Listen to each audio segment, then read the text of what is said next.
গতকালকে এই বিমান দুর্ঘটনাকে কেন্দ্র করে সারা বাংলাদেশে যে মর্মান্তিক কাহিনী চলছে, হৃদয় বিদারক কাহিনী চলছে, এই সমস্ত জিনিস সহ্য কে করবে?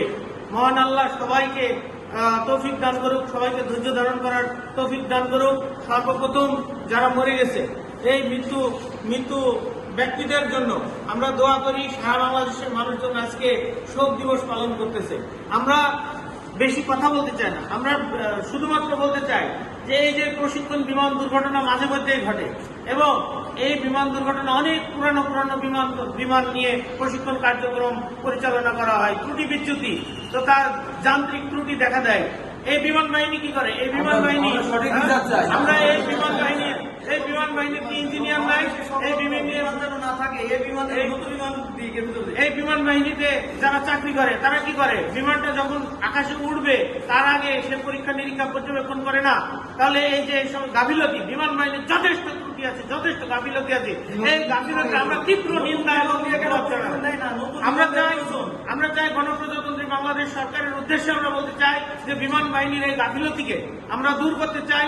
বাংলাদেশে প্রচুর পরিমাণে অর্থ আছে, টাকা নাই, যে মিসইউজ হয় এই মিসইউজ রোধ করতে হবে এবং এই টাকা দিয়ে ভালো আধুনিক বিমান দিতে হবে এবং এই বিমান প্রশিক্ষণ দিতে হবে।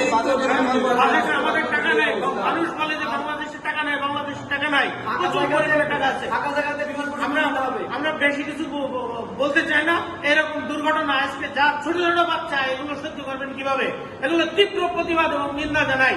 বাংলাদেশ বিমান বাহিনীর যথেষ্ট গাফিলতি আছে। প্রত্যেকটা বছর আমরা মাঝে মধ্যে আমরা দেখি যে বিমান দুর্ঘটনা, এখানে এই এতগুলো শিশু বাচ্চা মারা গেছে। আমরা এগুলো সহ্য করবো? আজকে আমরা শোক দিবস পালন করছি, আজকে আমরা নীরবতা পালন করছি। এই ছেলে সন্তানগুলো যদি আজকে আমাদের আত্মীয় ফ্যামিলির কেউ হতো তাহলে আজকে আমরা কোথায় যেতাম?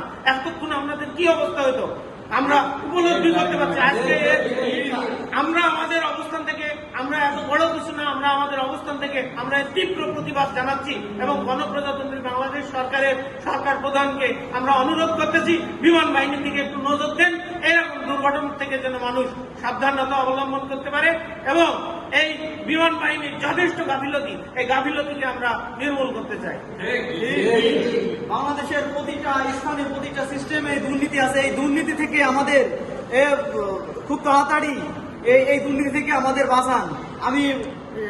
আমি বাংলাদেশের যে প্রধান উপদেষ্টা আছে তার বরাবরে আমি একটা আবেদন জানাচ্ছি, এই বাংলাদেশের প্রতিটা খেটে যে দুর্নীতিগুলো আছে এই দুর্নীতি আমাদের কাছ থেকে সরাই দেন। আমরা স্বাধীনভাবে একটু সুন্দরভাবে বাঁচতে চাই।